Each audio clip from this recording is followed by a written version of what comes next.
gonna shine. The world is mine. I'm gonna kiss the sky, I'm gonna kiss the Good sky. evening, everyone. I'm Greg Shane. I'm the Artistic Director of CRE Outreach, and I'd like to welcome you to our first ever online performance for this spectacular organization, CRE Outreach, and this performance of veterans keeping it real. So since we don't have an audience, I would like to encourage you to make notes in the chat box of words of encouragement for these fantastic veterans.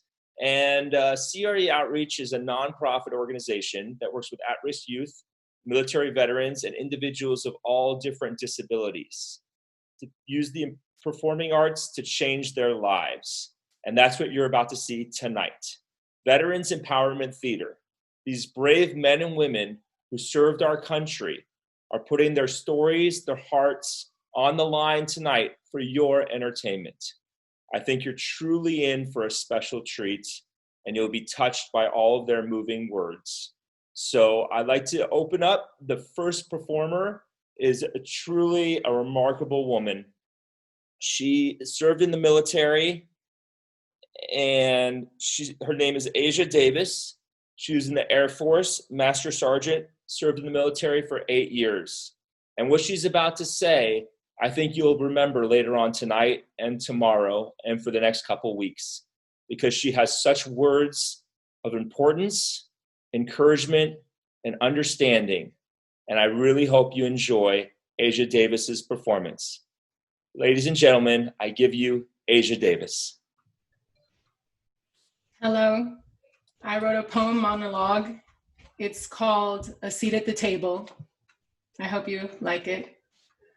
Try to take control, but I got control. They want the role, but I got the role. Nobody plays me, can't delay me. Nobody slaves me, makes me crazy. I'm breaking chains. God and money remains the only real thing running through my veins. I really don't ask for my heart. I really don't have one. Run it done, done, done, done. Girls just want to have fun. Make the boys run, run. Coming out with lyrics and lanes. Boys just want to play, but I'm out your lane. Let's get back to this money. I'm just talking a little funny. Rarely do the little dudes ever get paid. Get out my way, you little bird brains. Rich dudes are talking like they're broke. Broke dudes are talking like they're rich. Everything's flipped. Sex slaves talking like the ex-slaves, talking like the next slaves stripping in the trap, and all this is ridiculousness. Let's get down to business. What is it, really is it? It's about that dough and money, just because I got honey. What we learned today is that people just don't play. Unless you're going to play, then we can go and play. Breadwinners just want the money, not to be your baby. If you want a seat at the table, you could really eat at the table. We could really meet at the table. Change racist policies at the table. Problems we could really defeat at the table. Fire the creeps at the table, deep in the night, hanging from poles in the limelight, like you really need to get your mind right. But I know why you did it. I was there. To get out, it's a whole nother fight. I'm not shocked of the degradation of our people. Once we hung from trees and burned at stakes, pictures were taken, there is no mistake. With no food to eat, black face, so many atrocities you can't fake. They laughed as we were freed, but became unemployed, lying homeless in the streets, not too different from Skid Row, considered cattle and used and abused. Never mind our culture and the way we amuse. The people were just tools and mules to be used and abused, sold and traded like another blade, made to feel ashamed. But African Americans never forgot the motherland. They carried their souls and children in their hands. Speaking different languages, they had to learn English, dude. They call it Ebonics or AE, African American English. But if you had to learn many languages, you would mess up too, especially if the Black people came from different places. No, it's not one all Black. These are different races, different faces, from different places. My ancestors had to stick together. They never knew when their last day is. Men stripped of all their rights to defend their women. And I bet you're assuming, locked up to get free labor in 1990s, not too far from being a slaver. I wish I could be talking like this is just history, but not with all these modern day lynchings in the streets. We even had a fight in Civil War to defend this country, as if we hadn't served. but on the front lines to be murdered, to come back and be counted as less than human. Of course our race is fuming. Talk about starting from the bottom, now we're here, Drake. Why did we have to fight for our rights to be counted to vote, for goodness sake? Human is what we were in the glory of God, even before we came on the boats, for goodness sake. Yet forced to fight to be seen as human, they washed our children from the streets as if we were some disease. There was a time before the war on drugs planted drugs in our communities, before the subculture became a black man scraping the bottom for money to throw at his queen, who hung from a pole. Hey, we used to hang from trees. I guess it's a reflection of our self-respect, or better yet, a product of being Black in America who is not free, or trying to make $1 to support our families, looking for remedies. In the workplace, you can't disclose your income if you have degrees, because African Americans are still being paid less than others can see. Still some slaves were educated and trained in the way that they should go. Some masters let their slaves have trades and put them in the know. Who knows if you're my cousin or not? They didn't write it down. Who's your father and mother? Did they sell your son across town? Is her son also the father of her children? Did master force that too? They sold our children and husbands across town. You'd be crazy too. Some lost their babies to the baby train. Seem insane? Well, yes, these are the many things on our brain. Where is my baby at? What about the babies they didn't find? What if someone killed mine? What about our Black soldiers who came back from war that we helped win? Didn't they know that we'd be locked out from within? We helped the US fight for independence before we as a people were defeated. The US only wants us when they need us. America promised us houses and gave us projects instead. They planted drugs in our community for Tyrone a bed in jail, but it backfired, and now Becky and Lisa and Michael are in rehab, junkies who bought the drugs and that the cops plopped on our blocks. When do you learn what you do to us, you do to yourself? When do you get it? When will you figure it out that this is what it's all about? We are you. Broke up our families, made it hard to buy groceries, struggling to eat, HUD housing created for urban people, AKA Blacks, because finding a job is hard on us. We need a place that's cheap. For living in a good neighborhood is impossible. There's another program installed, so set up that we would fail. It became a cycle for our men, sell drugs in the street, end up in jail, and repeat. Perpetuating a cycle of ignorance you have to deal with on a daily, but refuse to see.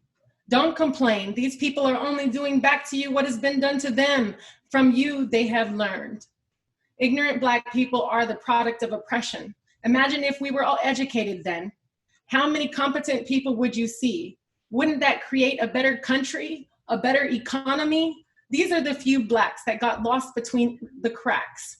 3 strikes, you're out. Meanwhile, mom's on welfare going straight through hell. Never mind how many kids we wanted to have. Planned Parenthood is killing all of that. Maybe she wanted to be married, but her husband got a felony, set up by a dirty somebody. There goes all of her dreams for a family, all of her dreams for a future. Who cares, you say? I do. We need to rehabilitate these people, not to dehabilitate these people. Some were born without a chance. We were building strong Black communities. The racist haters came in and burnt down and ruined these. Why would a Black man ruin his own neighborhood? Not possibly the truth, so far from it. We saw the riots. There were people of all races looting and trying to blame us. Our Black men had skills and trades, once knew how to use their hands and build and make blades. Our Black men were heads of households, loved their children and held their spouse before it became a war on drugs, or better yet referred to as the war on Black communities and dismantling. Our households became destroyed, small money checks, pennies on the paid dollar, free labor to build the US. For every $5, most Black men make 20, a white man makes 20. Now we are a part of the human race. Who selected this group of people based on our melanin? Who said we should be ostracized by our skin? Haven't you found out looking back yet.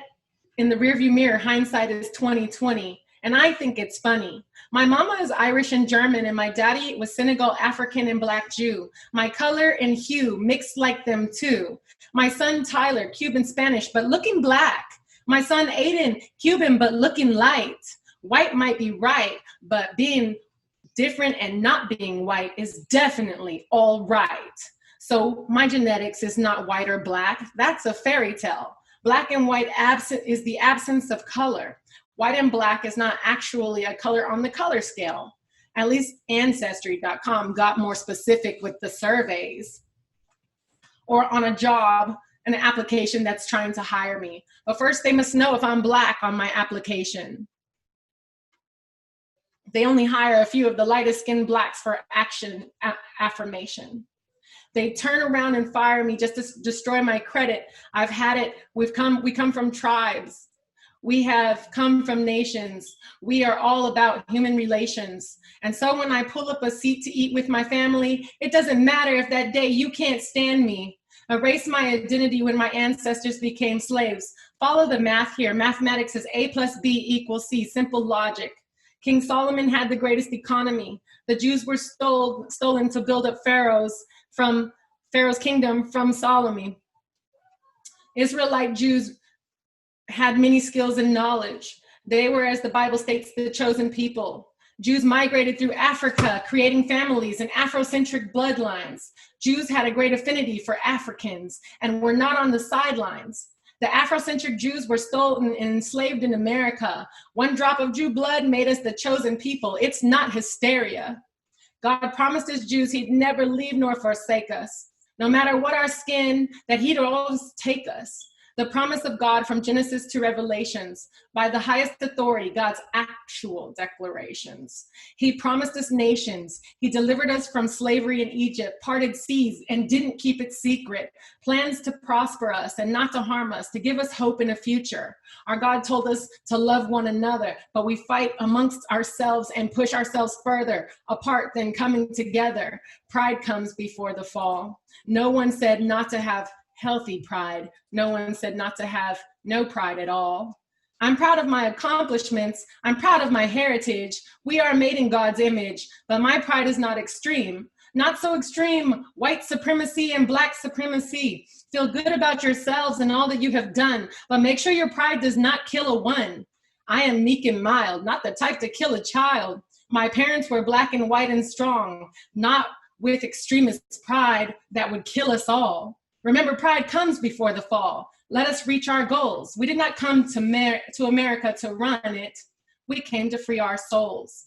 This is a democracy, meaning no one without popular vote can rule. We would probably kill a dictatorship. And though we have been barbarians, we would not be so cruel.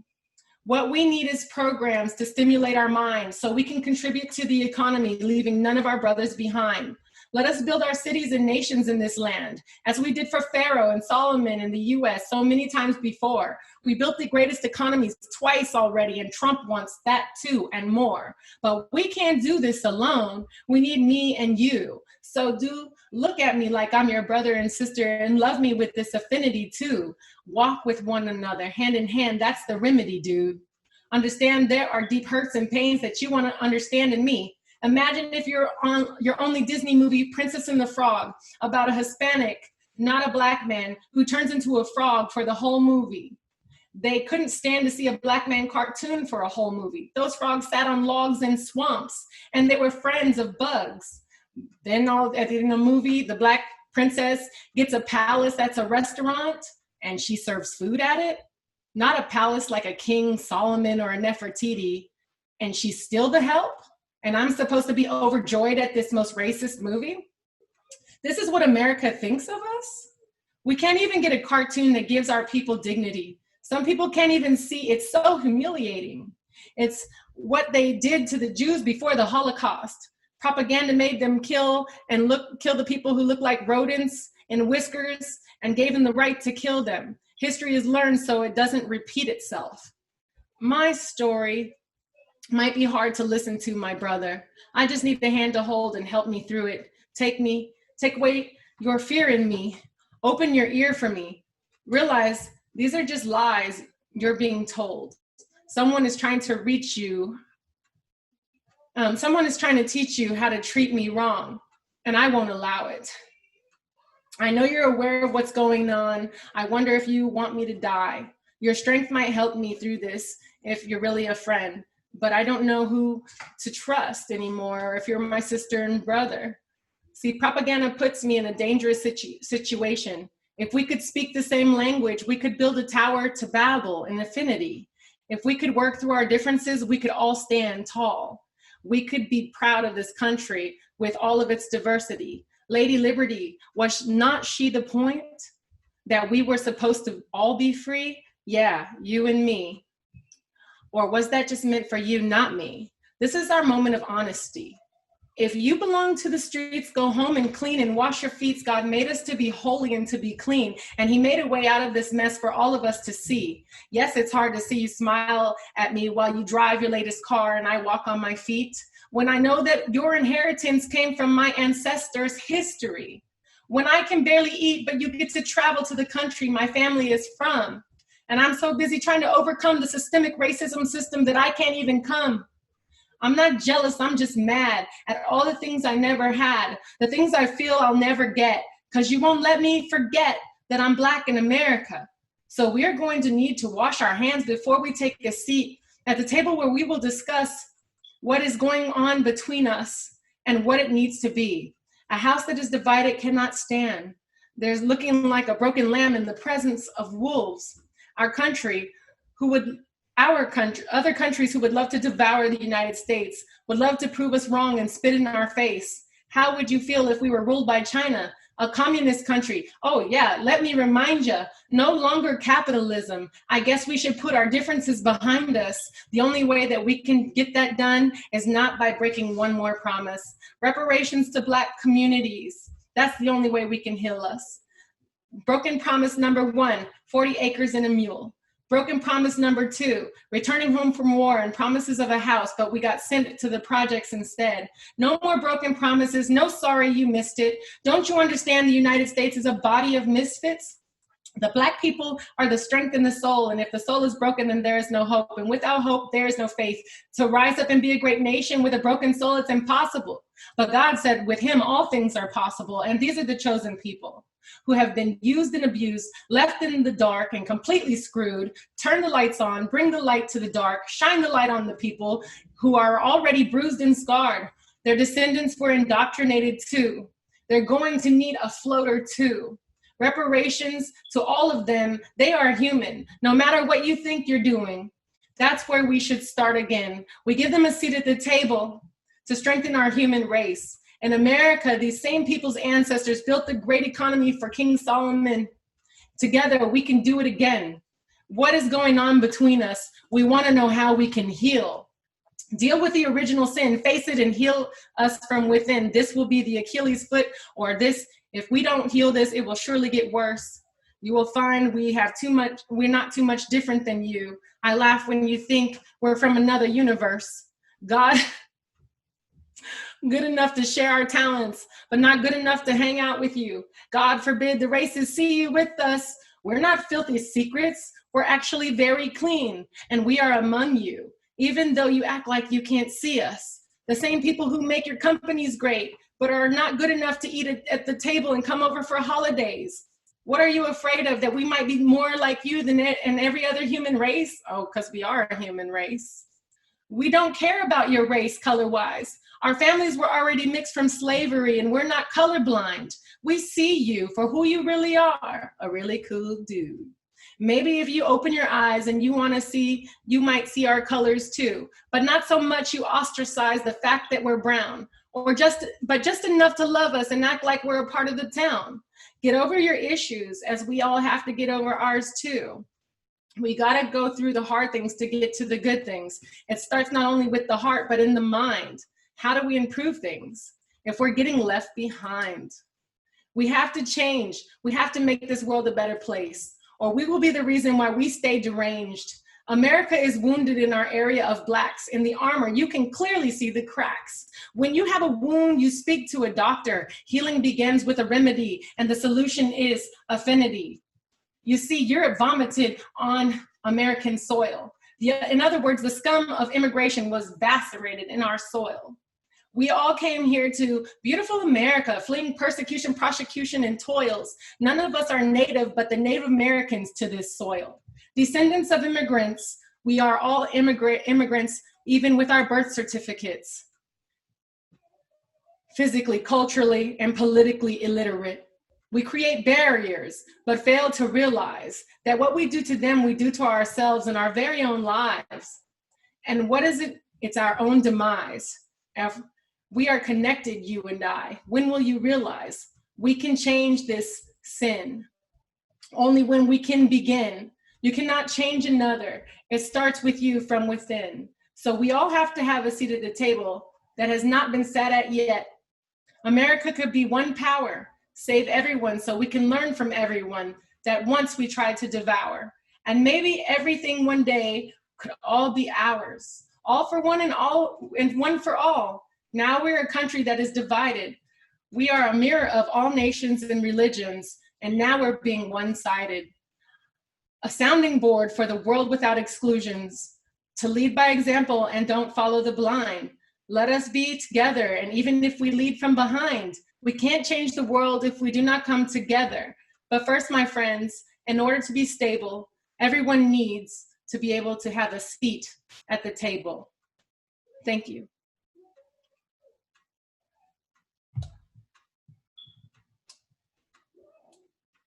Asia, that is just an unbelievable piece that you just delivered.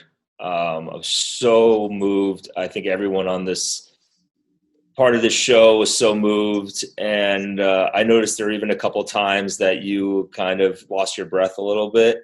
Can you talk about that a little bit? Like what brings you to that moment where you're actually losing your breath? Because obviously this speaks to you so greatly. I'd like you to maybe talk a little bit about what brings you to that moment. There's just a lot of pain there, Greg. It's a lot of wounds. And I find that when you speak about them, it heals those wounds because they're so silenced within our communities all over the world, not just here, China, Japan, Korea. I mean, there's Black communities in every single race. There's like Black Cuban Dominicans and, and they're all over the world. And it's like, we're going through this trauma and it's happening to us every day. And then it's like we're broken and having to walk on a broken leg and then having to be everything everyone else is being that they get for free, that they don't have to fight so hard for, that they don't have to be the best. They don't have to work as hard. They don't have to write as long. They don't have to stay up as late. They don't have to do that stuff. And that kind of work that comes in to try to be, excellent. We've always been comparing as a community, the African-American community has always been comparing us to the white community. Why? I don't know why. We should be comparing all of ourselves to Japan. They're way ahead of all of us, But because of racism, we find this stupid lane to say, oh, I'm going to compete against you. And it's like, oh, well, I'm white excellence. Well, I'm Black excellence. And it's just like, whoa, stop. The Japanese are excellent, okay? And so it's like, you have this silent war going on within the communities and these self-esteem issues that I see coming from both communities. One that's privileged, so there's white privilege and there's Black privilege, and both don't get the same, and they're different privileges. But it's just this big old silent war that's going on, and it's so stupid because God tells all of us exactly who we are in Him. And I don't know what your beliefs are. I don't know what anyone's beliefs are, but I read the Bible and it teaches me what God thinks about me and not what other people think about me. And I choose to believe that because He thinks I'm pretty dang cool, and everybody else in the world doesn't. But in this world, I find myself in this silent competition, even though I don't want to be, no matter what God says about me. And I'm hurting. And I'm being oppressed and pushed down and ignored and told that I'm not good enough. And, everybody fights harder for whatever it is that they want, if you really want it, I think. But it just sounds like the same things that other people get by walking in and turning in a paper. Like, maybe our community just doesn't know how to get it. Maybe it's a communication, maybe it's a paperwork, or I'm not sure what it is, but it's just difficult. And those silences are just pain of just like how hard it's been. Because I'm 33 right now, and I feel like I've lived 3 different lifetimes. I'm not sure if anybody else can relate. I'm sure people feel like they've lived 20 lifetimes, but I'm only 33. And I just feel like, God, this was the hardest thing in my life. I was already born what people consider to be second class. And I don't accept that. I accept only first class and a first class citizen in the United States of America. And there's just so much, people look at me and they're like, you're not even American. I'm like, I'm born in San Francisco. I got a birth certificate. I have to prove so many different things all the time. And it's so stupid. And I think that a lot of people can relate. It hurts. It hurts. It's definitely voices like yours, Asia, that are going to change the world, really. And pieces that you just presented, this beautiful artistic sample of an expression of your heart, your voice. And I mean, the issues that you brought up are really, really important issues that people need to take a look at. And I just want to thank you for your courage in sharing that. And, Asia, I think you're just super cool. Is that what you said? You said super cool. Is that what you? You're super cool, dude. Oh, super cool. So I totally think you're a super cool woman, and just an absolute delight to have part of CRE Outreach. I directed you in a show before, and seeing you do this just warms my heart. So thank you so much for taking the time to be a part of this, and your words speak to the world. So thank you, Asia. Thank you. I'm so touched by this first performance, and getting ready to go to our next performance. I want to share with you a little bit about what's been going on due to COVID. Our theater has shut down completely, and we've been shut down since COVID began. So we don't have ways of obtaining private donations or ticket sales. So there is a link that is up in the chat box, which is creoutreach.org/donate. And if you're moved by what you're seeing tonight and you'd like to see us continue to put out more programs, help out more military veterans, any donation would be greatly appreciated. It's been a really tough time at CRE Outreach because of the theater shutdown. But as you can see, we are trailblazers, and we move on and we walk on as our organization, and we're going to walk on right on to our next performer. And the next performer is the head of our veteran. She is our veteran program manager, and I've known her for a long time. I've directed her in multiple shows. I think you truly will enjoy the words she brings to the stage. She's a U.S. Army specialist who served for 6 years. And let's put our hands together for Judy Levisy. Good evening, everybody. And thank you for coming to see our show. Tonight, my monologue is the talk of Black mothers' words. Hey, I need all my handsomes to come here just for a few minutes and have a seat. Don't worry, you're not in trouble, or at least I haven't found anything that you broke up and tried to glue back together. Y'all know how you do. Well, on a serious note, I need to explain something to you. Now, there is a conversation that every single mother of color like me must have with her children of color like you. It is called the talk on how to stay alive.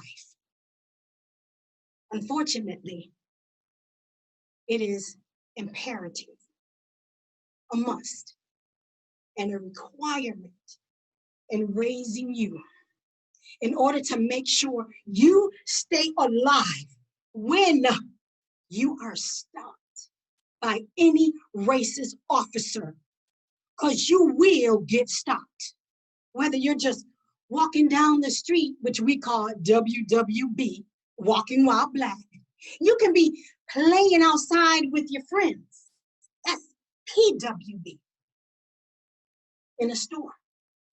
SWB. That's shopping while black. You can be eating in a restaurant. EWB. Be somewhere with me, or eventually driving a car when you do start driving. And you know, that seems to be the most popular, and that is DWB, driving while black. I guarantee you, you will get stopped, and you will get stopped many times throughout your life just because of the color of your skin. Now look at me. Because I really need you to understand every word I am about to say when that day happens. Because again, I guarantee you, it will in some form. I beg you to do what the officers tell you to do. They, I promise you, they will be in full force and will be rude, nasty, angry, and may even call you boy, nigga, or both. Do not fumble in your pockets or bring out any cell phones, because if you do, they will say, it looked like a gun and I feared for my life. I had to shoot him. When they tell you to put your hands up, do it slow so they cannot say he was reaching for a gun. So I shot him. When they tell you to get down on that ground, I don't care how nasty and filthy that ground looked to you. Just do it with your hands stretched out so they cannot say he was reaching for a gun, so I shot him. Please. I can't stress this enough. You cannot get angry. You cannot get loud. And you definitely cannot get back combative with them. You have to hold all those emotions in. Because if you do not, they will feel they have the right to shoot you down and keep shooting you till they run out of bullets. They will feel they have the right to choke you and keep choking you until you can no longer breathe. I know what I'm saying to you. I have seen it with my own eyes. I've been told by so many family and friends of what happened to them or someone they know. These people hate you just because you are Black. Yes. Yes, they wear a badge. And yes, they took an oath to serve and protect all mankind.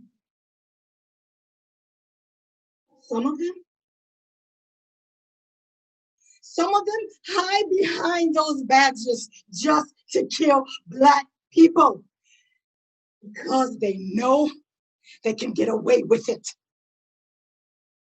It's like the KKK without the hood.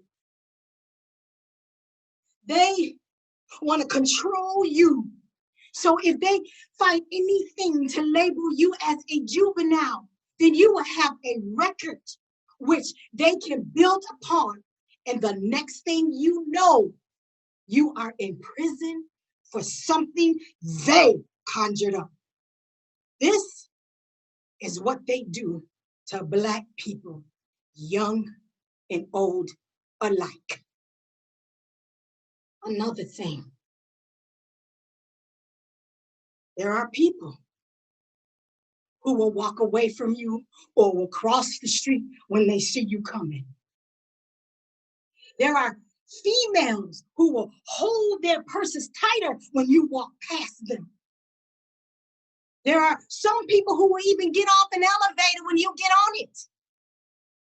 Why? They do this because they are racist. And some were actually taught by their mothers and fathers to hate and fear you just because of the color of your skin. Now, I'm raising you to love people and respect others no matter what they look like. I am raising you with morals as well as teaching you morals so you can be awesome Black young men. There is nothing wrong with you at all, but many things are wrong with them. They are the ignorant ones believing and thinking they are better than you. These races, they use the term white privilege. Well, white privilege is a term used because white people for years have been given more benefits in society. They know it and will use it. And they feel Black people are dumb and not worthy of these same benefits. But let me tell you, you are worthy of all they desire and get, plus more. Don't you ever look down on yourself and think you are not worthy of anything in life. God made you just like He made them. I want to see you grow up and have a successful career. I want to see you get married and have children of your own.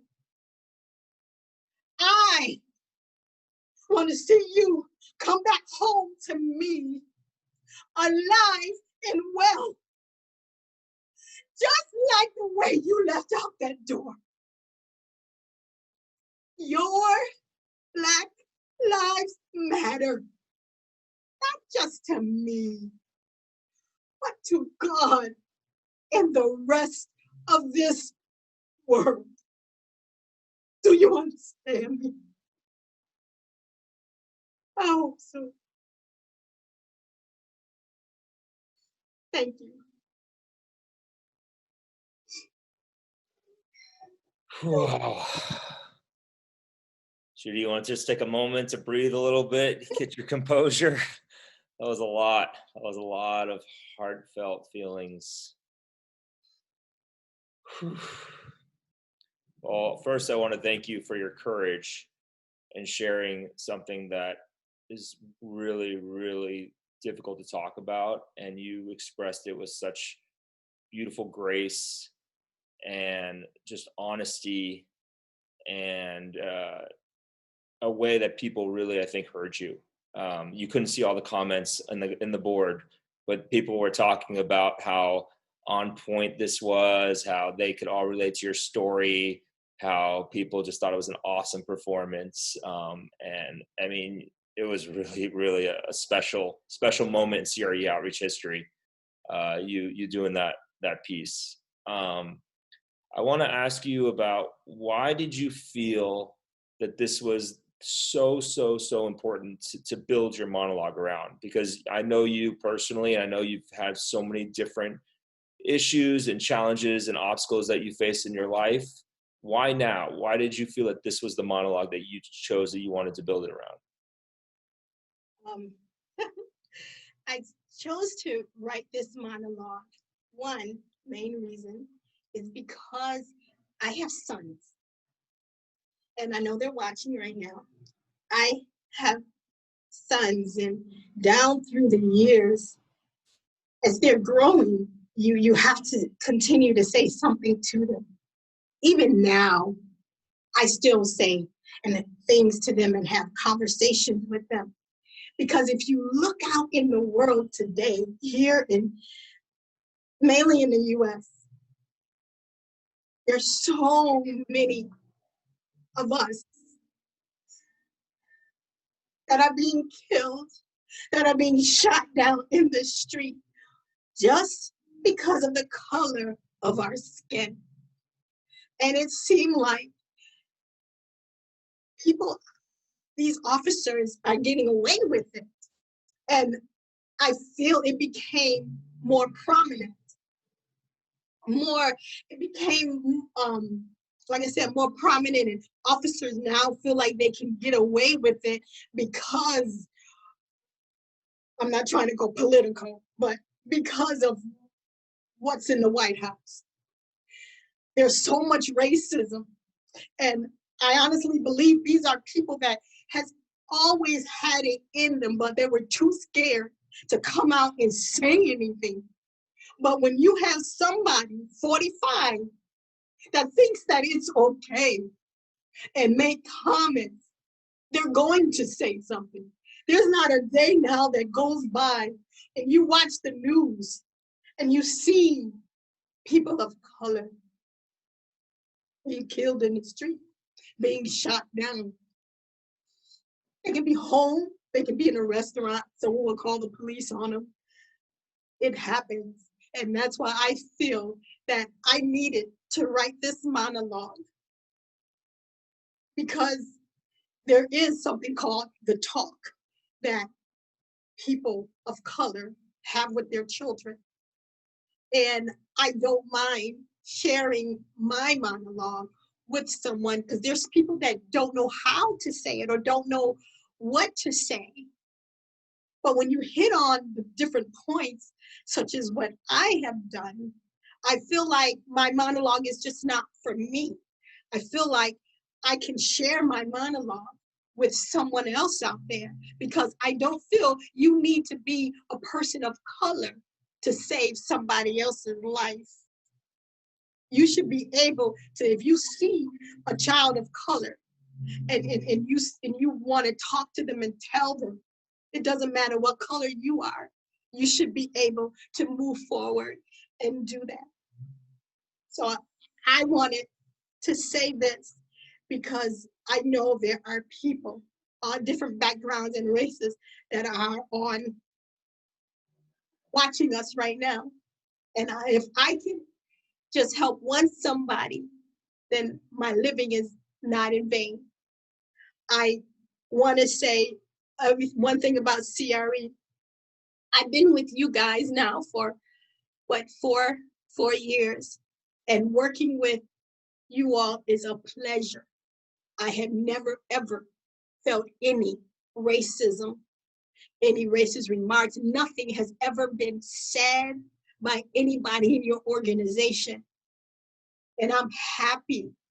I'm really happy to be a part of CRE, because you make me, not just me, you make all of your actors feel like they are family. And when you're family, you don't turn too much. Well, some families, you don't be, you're not racist against them. So I thank CRE for how they make me feel and how I'm able to pass that on with the Veterans Empowerment Theater. But I needed to do this because you look around, watch the news, you can walk down the street. Too many people all across the US are being killed and locked up, thrown in jail because of the color of their skin. Well, thank you, Judy, again. As the artistic director at CRE and working with you so many times, I can't tell you how much I value your professionalism, your inspiration, and what you bring to the organization. You truly are like a diamond in the rough. I feel like that when you find somebody like you, it's just amazing. So I also feel like your monologue today really touched over 55, 60 people that are on on this performance. So thank you so much, and just thank you. That's all I can keep saying is thank you to you. So we're gonna go to our next performer, but our next performer was in the U.S. Army Infantry. Was a corporal, served 2 years. This is my first chance ever actually getting to work with this gentleman. But I've got to work with him in the dress rehearsal. He's an extremely smart man, has a lot of prolific things to say. And I'd like to welcome to the stage Lester Probst. Hi, everyone. It's a pleasure to be here. The title of my monologue is I Was Drafted into the Korean War. I served in a combat zone in Korea, and many of my family members fought and some even died in our wars since 1917. I've had the privilege to talk with several veterans who won the Congressional Medal of Honor, and we believed in what we did and what we did we would do over again. Over the last 3 years, I've been writing plays and stories about veterans and the effects of war on them and their families. I've read research papers, personal stories, and I've listened to essays and memoirs of veterans. Tonight, my thoughts come from all of these. I was shocked to hear veterans say that their time served was unsatisfactory, and was very disturbed to hear some say that they were misled by the military. The most unhappy about their time served were the young women. This was baffling to me because most who served since 9/11 never experienced actual combat. I heard the following repeated many times. It was 5 p.m. and I thought I could go home. Every time I turned around, somebody was barking orders at me. They were like little boys playing with tin soldiers. I wanted to quit. We all looked the same, and unfair sexual treatment was everywhere. Their statements made me question why they joined in the first place. Didn't they know what they were getting into? Didn't they take the time to find out the best choice for them? In the early 1970s, the military experimented with the formation of an all-volunteer army. And on July 1st, 1973, the US government ended the draft and started to create an all-volunteer military, which would be the most efficient and best in the world. While that was happening, what was also happening was the creation of a narrative that attracted or even seduced young people needed to fill the ranks. They made it look like a typical US corporation, such as Walmart, Amazon, or GE. And they invited all young Americans to seriously consider joining this new company.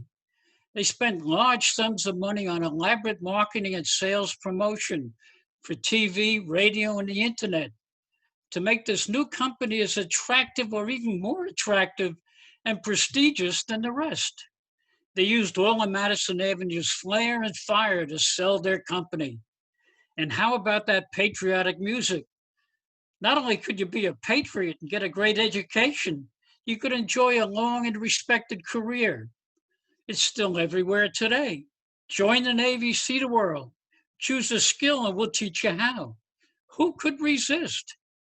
I believe many young people may have, or at least have been better equipped to deal with military life had they looked at this newly created company's product line, internal structure, and culture. What product does this company produce? It produces the implements of war and all the necessary items to fight and win. Therefore, wouldn't we assume that those who apply would have a very strong and aggressive personality? In fact, isn't the thrill of excitement and adventure a major reason to join? And what about all those young boys who grew up wanting to experience playing soldier or Wild West cowboy? And what about macho? And how the levels of macho vary between the military branches? I thought everybody knew why they sent the Marines in first. Even my airborne infantry brothers can't match them. And as for the Air Force or the Coast Guard, forget about it. Let's be real. The military is essentially a dictatorship where only the military or God can terminate that relationship. You cannot quit or leave on your own, even for a night out without written permission. You're theirs for 24/7 each and every year. They'll tell you what to do, when to do it, and how to do it. And yes, they will bark orders at you. Orders are given in very plain language to be followed immediately. History has proven that that's how to take a hill under deadly enemy fire or survive an ambush. However, I must also point out this newly formed company is actually an equal opportunity employer that can bring great benefit to those who choose to join. The military levels the playing field like none of the other companies can or will. The military offers all participants the same availability of advancement, education, career path, and personal recognition. For example, when talking to these veterans, many agreed that the military had served them well. It taught them discipline. It got them into the best physical shape of their lives. It taught them a skill and a work ethic. More than one person talked about having a sense of belonging to a group or compared it to the family group that they never had when they were growing up. One woman who only had a GED found success even after putting up with male bullying in the barracks when walking downstairs to use the bathrooms. This woman said it was the first time she had to stand her ground. She wound up liking the military, was proud that she stayed, and eventually retired as lieutenant colonel. In my opinion, there are too many veterans who did not find satisfaction while serving, and thus the military has a serious problem. Tonight, I propose that the military rethink its recruitment strategies. I suggest that they develop an orientation program that better connects today's young people with the modern military, which has to conduct warfare in a typically and rapidly changing technology-driven world. This program should be presented well before a recruit actually begins his or her basic training program. In doing so, I believe the military will keep the promises made in their recruitment narrative, which will then result in a better record of retention and performance. Thank you.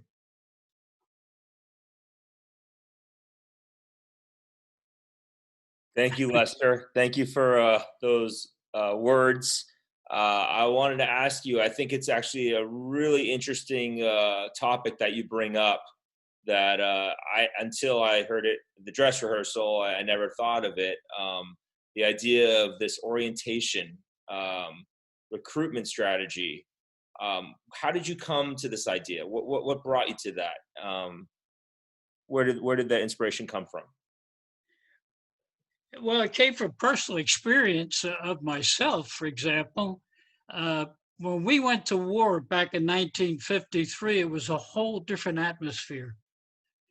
I knew that the military was like the prison, only it had better benefits and higher pay. And that's how we approached the military when we got drafted. Remember, we didn't volunteer. We went and many died in our wars, the Second World War, the Korean War. And we put up with it. And it's hard to explain. It's a different world today, a much different world. And young people think differently than we did.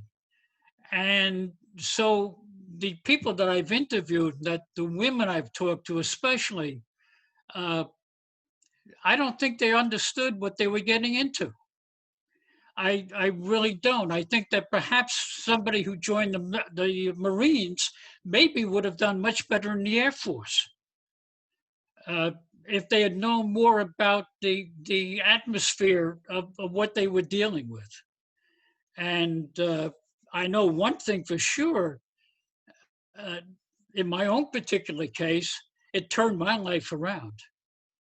I had been accepted at Syracuse University at the age of 17 to be a doctor.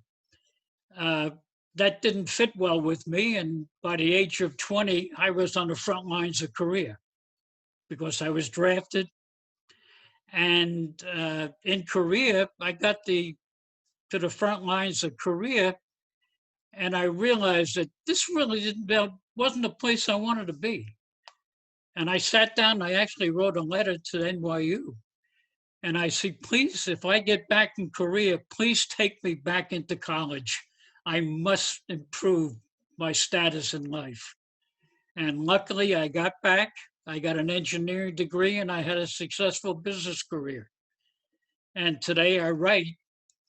And interestingly, what I didn't like in school with all the research and all the history, I now do every day in order to do my writing. Well, it seems like you've done a lot of great research in terms of this idea and this orientation process, and I think it really has a lot of value to it. So I hope you encourage other people to hear your words and your voice, and I think you're onto something that could really help many, many lives. Yeah, I'd like to hear from some vets that have been in and how they react to this and what they think about it. If Okay, I'm on the great. right path, can this help veterans look back and have a better feeling for what they went through and how successful they are now because of the military? Well, sounds good. Well, thank you again, Lester, for taking your time to put some great thoughts down, and we're going to go to our next actor. Thank you. Coming up next is someone who has a very special place in my heart. I was her first director. She actually got me a cup that says I was her first director, just because she has such a great attitude, such a team player, always looking out for everyone. And she was in the Marine Corps, a corporal for 6 years. Irene Cruz, you have the stage. Hi, everyone. Thank you for coming. I joined the Marine Corps from Chicago in March of 1984. I had a much different experience in the Marine Corps than a lot of women that joined the Corps since Desert Storm. When I enlisted, women were prohibited from direct combat related roles or assignments. The Department of Defense went so far as to officially ban women from serving in combat. Even though the Marine Corps is the smallest branch in terms of numbers, it also has the most male-dominated and testosterone-filled infantry of all the services. In boot camp, the women trained separately from the men. This led to the perception that female Marines were not as well trained, that somehow we were not real Marines, but were somehow second-class Marines. It was common practice for male Marines to hurl insults directly at us. Even my ex-husband, who was also a Marine, would occasionally refer to us as the Girl Scouts. Back then, we were called Women Marines or WMs. If you were of color like me, you were called a dark green WM. But many male Marines defined the acronym WM not as Women Marines, but instead used to refer to us as walking mattresses. We were also called sandwich makers or split tails. It was definitely not the exception. There were complete jerks like Sergeant Scott, who would try to make me the butt of the joke when he conducted weekly uniform inspection. See, I was the only female in the tech shop. We were lined up outside in formation at the position of attention. When he got to me, he would say, "Corporal Cruz, looks like you forgot to shave your mustache this morning. And I don't know if the female mustache is within Marine Corps regulations." I look around and all the men in my unit would be laughing at me. But you see, if I talked back, I become a disciplinary problem. So I wasn't going to let them get the best of me.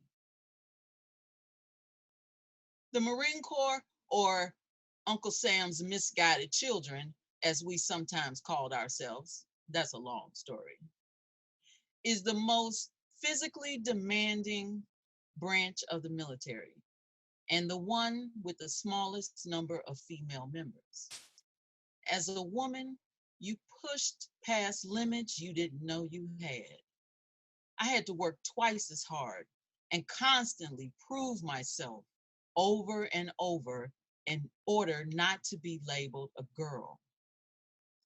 I didn't want to be called a girl. I wanted to be called a Marine. So I worked hard, I studied hard. I not only learned my job, but the job of the Marine behind me and the Marine ahead of me. Why? Because in war, if one of them goes down, I need to be able to perform their duties as well.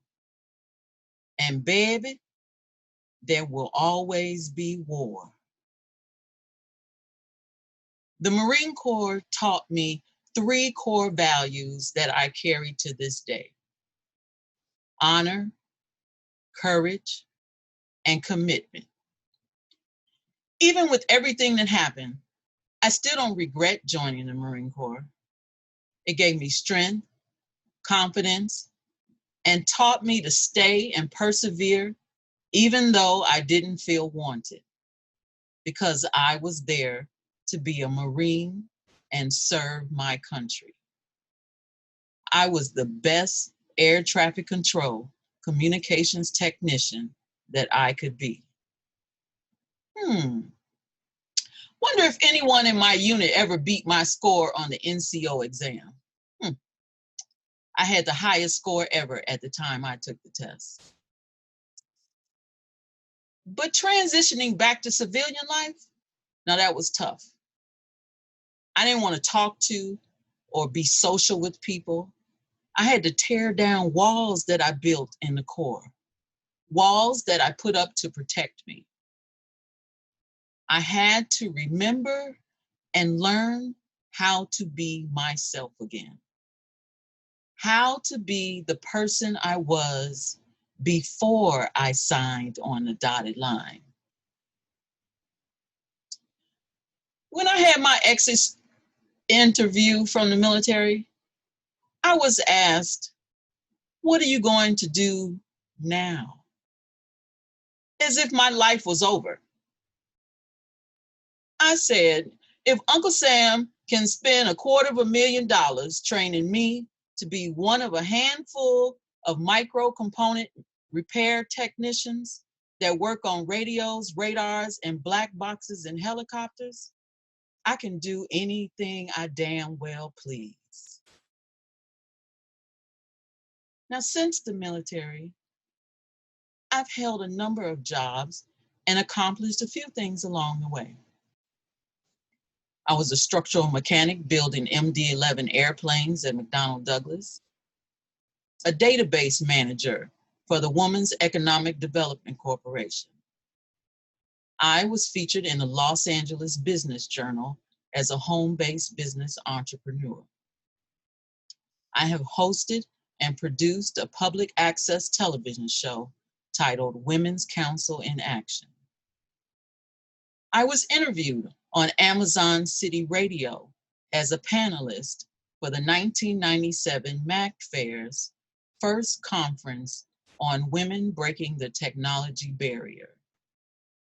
I became a certified technology instructor and provided executive training across the United States for such diverse companies as Cigna Healthcare, State Farm Insurance, Pac Bell, the LA City Attorney's Office, the LA Fire Department, the LA Community Development Corporation, the Long Beach City Attorney's Office, the Long Beach Police Department, and the US Postal Service. There's a few others too. The list was kind of long. But you know, corporate America has been very different than being in the military in terms of operations and perception. For example, you can't call someone a maggot for not knowing their job like you can in the military. you'll probably get fired. One time, I didn't get my paycheck. And when I asked, I was told, oh, you'll get one next time. 4 weeks with no pay? I didn't accept that. I was looked at as a thorn, probably why I never got promoted there. One job, I saved the company $40,000. Did not even get a thank you. Someone tried to get me fired by spreading rumors about me. One supervisor thought I wanted her job because I came up with ways to streamline some of the processes. I overheard conversation about how I made them look bad. I still don't understand that one. When you're in the military, you are trained to think outside of the box. As a veteran, you can't just turn that off. At least I can't. Once I started getting involved in helping other veterans transition, I used those same skills I learned in the Marines. And in 2014, I was named California Department of Veteran Affairs Women Veteran Leader of the Year. I spearheaded the first Minority Women Veterans Conference in Los Angeles held at the Proud Bird, where Congresswoman Maxine Waters and the director of the Center for Minority Veterans in Washington, D.C., Barbara Ward, were the guest speakers. And I'm kind of proud about this one. In 2015, I was the first woman to be selected as Los Angeles County's Veteran of the Year. As an outspoken advocate for veterans, I am involved in numerous veteran organizations in some way, shape, or form. But there are two things that I'm the most proud of. One was bringing together women veterans whose military sexual trauma claims were denied, and a group of attorneys who I call angel attorneys agreed to help them with their cases pro bono. The other is finding, learning about, and being part of the Los Angeles chapter of the Montfort Point Marines. For those who don't know, they are the first 20,000 Black men that were allowed to join the Marine Corps. At that time, in 1942, the Marine Corps was still segregated, and these men not only had to train separately, but they had to also build their own training camp. They have made me prouder to be a Marine, because if not for them, I would not be able to say, Semper Fi. Oh! Thank you. Thank you, Irene. I love that. I can't do it the way you do it, but that was great. Thank you so much for sharing those words. I want to talk to you about the thing that you mentioned. You mentioned the two things that meant the most to you. One was working with these angels and getting the cases of people who were women that were filing for claiming claims of sexual harassment, and people weren't believing them. How did you become so passionate about getting involved in that? You know, what guided you to that? I used to do a monthly roundtable for women veterans because I wanted to create a safe space for them to come and talk and basically vent. And hearing story after story where women veterans had filed MST claims with the VA and were denied. Then the documentary Invisible War came out, and I did a screening of it. And I didn't know it, but there were some attorneys in the in the audience, who came up to me afterwards and asked me what could they do. So I said, well, you know, I could tell you, but I'd rather you hear it from the women themselves. So I found a couple of women vets who were willing to tell their stories, and So I brought them together and then they started. And part of there was one thing that we had heard about was raiders in the VA didn't believe that military sexual trauma was a real thing. So that kind of sparked me and, really pissed me off. And when you do that, there's no telling what I'll do.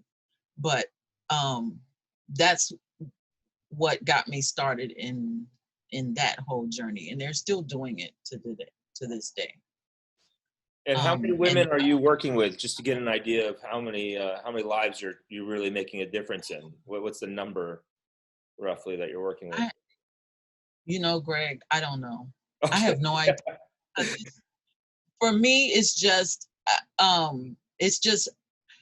I get excited when I get voicemails from women vets who have told me, because you connected me to an individual. That's the thing about me. I'm not going to send you to an agency.